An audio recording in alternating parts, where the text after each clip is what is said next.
بسم اللہ الرحمن الرحیم۔ السلام علیکم معزز طلباء کرام، آپ سب کیسے ہیں؟ آج ہم موطا امام محمد کے سبق نمبر 23 کو پڑھیں گے۔ آج کے ہمارے سبق کا عنوان ہے جمعہ و عید میں غسل کا حکم۔ چونکہ گزشتہ درس میں بھی ہم نے جمعہ کے دن غسل کرنے کے حوالے سے کچھ احادیث پڑھی تھی، اور کچھ احادیث آج ہم پڑھیں گے، اور اس کے ساتھ ساتھ مذہب حناف کی جو واضح بات ہے وہ بھی ظاہر کی جائے گی۔ تو بلا تاخیر ہم سب سے پہلے احادیث کریمہ کی قرأت کرتے ہیں اور ان کا ترجمہ کرنے کے بعد پھر باقاعدہ وضاحت و تشریح کی طرف بڑھتے ہیں۔ امام محمد رحمۃ اللہ تعالی علیہ احادیث کا سلسلہ لکھتے ہوئے یہاں تک پہنچے تو فرمایا قال محمد اخبرنا محمد بن ابان بن صالح عن حماد عن ابراہیم النخعی قال سألته عن الغسل يوم الجمعة والغسل من الحجامة والغسل في العيدين قال إن اغتسلت فحسن وإن تركت فليس عليك فقلت له ألم يقل رسول الله صلى الله عليه وسلم من راح إلى الجمعة فليغتسل قال بلى ولكن ليس من الأمور الواجبة وإنما هو كقوله وأشهدوا إذا تبايعتم فمن أشهد فقد أحسن ومن ترك فليس عليه وكقوله فإذا قضيت الصلاة فانتشروا في الأرض فمن انتشر فلا بأس ومن جلس فلا بأس قال حماد ولقد رأيت إبراهيم النخعي يأتي العيدين وما يغتسل۔ امام محمد رحمۃ اللہ تعالی علیہ کہتے ہیں کہ ہمیں محمد بن ابان بن صالح نے حماد سے خبر دی، اور انہوں نے ابراہیم نخعی سے بیان کیا کہ میں نے ان سے جمعہ کے دن حجامت کے بعد اور عیدین کے لیے غسل کرنے کے بارے میں سوال کیا، تو انہوں نے فرمایا کہ اگر تو غسل کر لیتا ہے تو یہ بہتر ہے، یعنی اگر تم غسل کرو تو بہتر ہے، اور اگر نہ کرو تو پھر بھی کوئی حرج نہیں ہے۔ تب میں نے عرض کیا کہ علی جا، کیا نبی علیہ السلام نے یہ نہیں فرمایا تھا کہ جو جمعہ پڑھنے جائے تو اسے غسل کرنا چاہیے؟ تو پھر انہوں نے فرمایا کہ ہاں یہ فرمایا تھا، لیکن یہ حکم وجوبی نہیں ہے، یہ واجب کرنے کے لیے نہیں ہے۔ اس کی مثال اللہ تعالیٰ کے اس قول کی طرح ہے کہ آپس میں جب تم لین دین کرو تو اس وقت گواہ بنا لیا کرو، لہذا جو گواہ بنا لیتا ہے تو اچھا کرتا ہے، اور جو نہیں بھی بناتا تو اس میں بھی کوئی حرج نہیں ہے۔ اور اس قول باری تعالیٰ کی طرح بھی یہ معاملہ ہے کہ جب تم نماز جمعہ ادا کرو تو زمین میں پھیل جاؤ، لہٰذا جو پھیل جاتا ہے تو وہ بھی درست کرتا ہے، اور جو نہیں پھیلتا بیٹھا رہتا ہے تو اس پر بھی کوئی حرج نہیں ہے۔ اب راوی فرماتے ہیں کہ میں نے جناب ابراہیم نخعی رحمۃ اللہ تعالی علیہ کو دیکھا کہ عیدین کے لیے تشریف لے جاتے اور غسل نہیں کیا ہوتا تھا۔ قال محمد اخبرنا محمد بن ابانا عن ابن جریج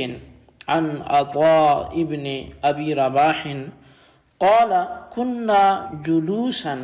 عند عبد الله بن عباس فحضرت الصلاة أي الجمعة فدعا بوضوء فتوضأ فقال له بعض أصحابه ألا تغتسل قال اليوم يوم بارد فتوضأ۔ امام محمد رحمۃ اللہ تعالی علیہ لکھتے ہیں کہ ہمیں محمد ابن ابان نے ابن جریج سے متعلق خبر دی، اور انہوں نے عطا بن ابی رباح سے بیان کیا کہ ہمیں عبداللہ بن ابو رباح سے بیان کیا کہ ہم عبداللہ بن عباس رضی اللہ تعالیٰ عنہما کے پاس بیٹھے تھے،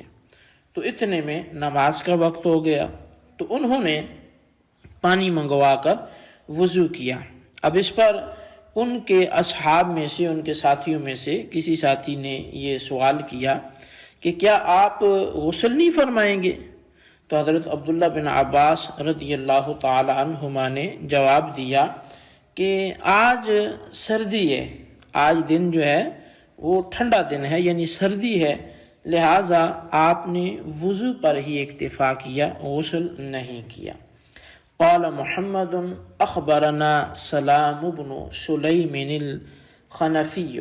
عن منصور عن ابراہیم قال كان علقمة بن قیس اذا سافر لم يصلي الضحى ولم يغتسل یوم الجمعۃ۔ امام محمد رحمۃ اللہ تعالی علیہ آپ لکھتے ہیں کہ ہمیں سلام بن سلیم حنفی نے جو ہے وہ منصور سے بیان کیا، اور انہوں نے ابراہیم سے خبر دی کہ حضرت علقمہ بن قیس نے دوران سفر نماز چاشت بھی نہیں پڑھی، اور دوران سفر آپ نے جمعہ کے لیے غسل بھی نہیں کیا۔ قال محمد اخبرنا سفیان الثوری حدثنا منصور عن مجاہد قال من اغتسل یوم الجمعۃ بعد طلوع الفجر اجزأہ اللہ عن غسل یوم الجمعۃ۔ امام محمد رحمۃ اللہ تعالی علیہ کہتے ہیں کہ ہمیں سفیان ثوری نے اور انہیں منصور نے اور انہیں مجاہد نے خبر دی کہ جس شخص نے طلوع فجر کے بعد جمعہ کے دن غسل کیا، اللہ تعالیٰ جمعہ کے دن کا غسل کرنا اس کے لیے وہ کافی فرما دے گا۔ یعنی فجر کے بعد اگر اس نے غسل کر لیا تو اب نماز جمعہ کے لیے اسے الگ سے غسل نہیں کرنا پڑے گا،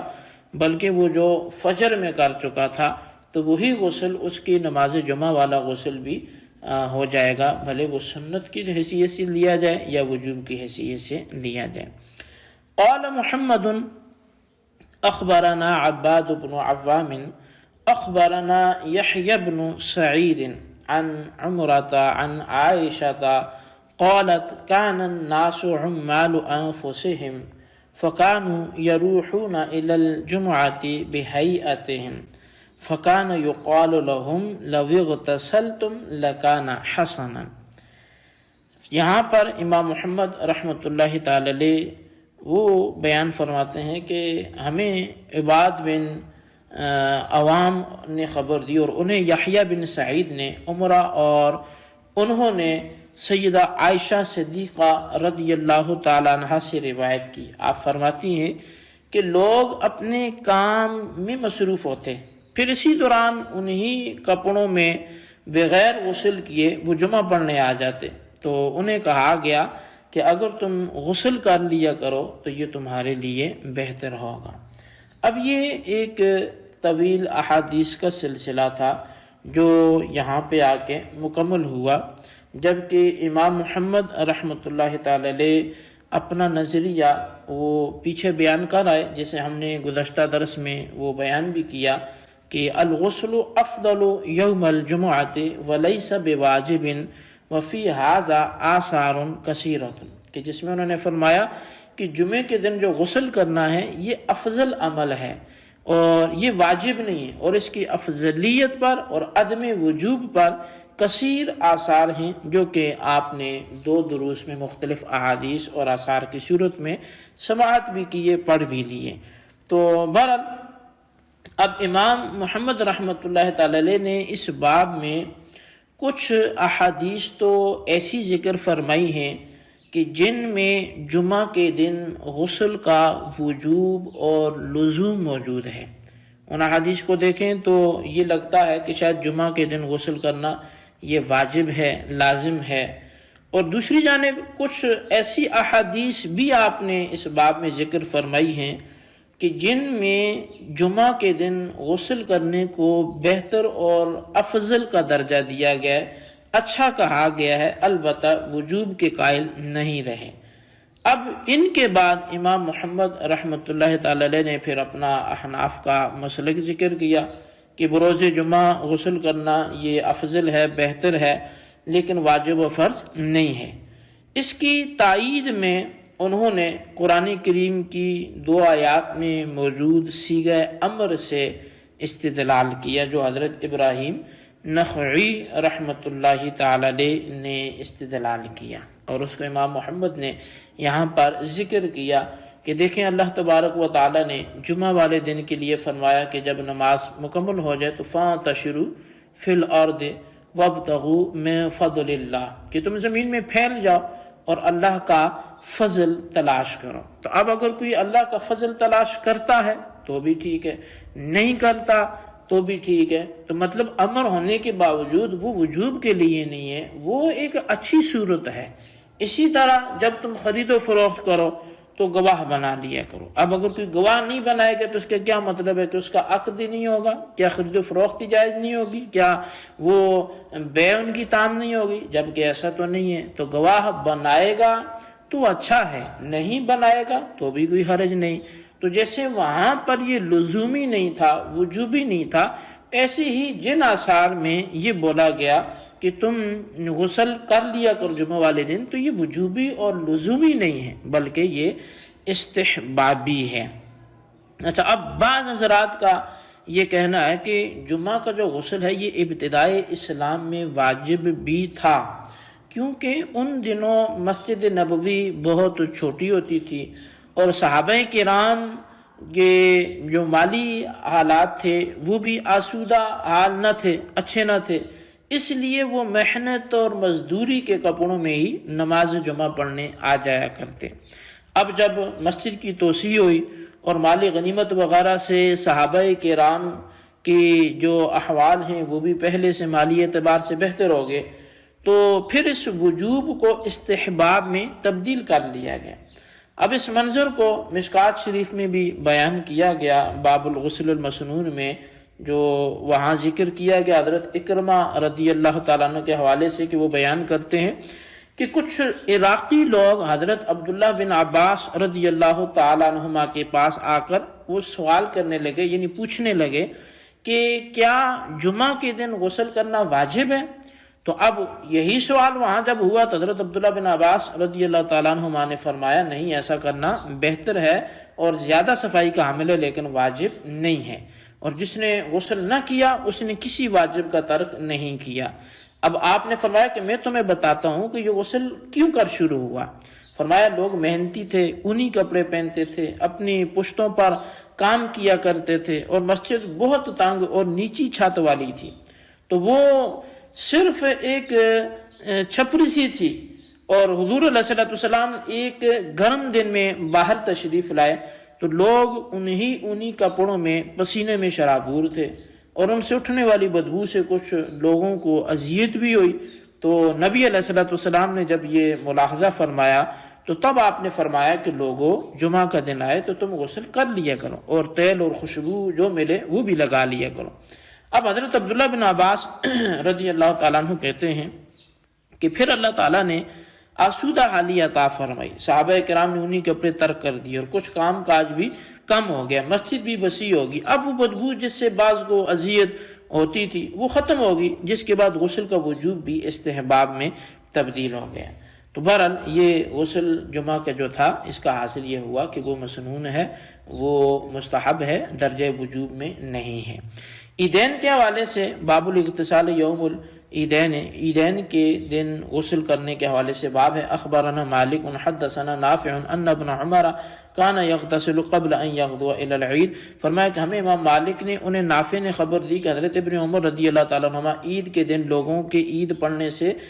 پڑھنے جانے سے قبل غسل فرمایا کرتے تھے۔ اخبرنا مالک اخبرنا نافع عن ابن عمر انه كان يغتسل يوم الفطر قبل ان يغدو، فرمایا کہ ہمیں امام مالک نے نافع اور انہوں نے ابن عمر سے خبر دی کہ وہ عید الفطر کے دن عید کی نماز کو جانے سے قبل غسل فرمایا کرتے تھے۔ یہ دو روایتیں ہوئی تو قال محمد الغسل یوم العید حسن ولیس بواجب وهو قول ابی حنیفہ، امام محمد نے یہاں بھی اپنا نظریہ بیان فرمایا کہ عید کے دن غسل کرنا یہ بہتر ہے، واجب نہیں ہے، اور یہی امام اعظم امام ابو حنیفہ رحمۃ اللہ تعالی علیہ کا قول ہے۔ عید کے دن غسل کے وجوب کا کوئی بھی قائل نہیں ہے، چونکہ خوشی کا دن ہے اور بکثرت لوگ نماز عید پڑھنے آتے ہیں، لہٰذا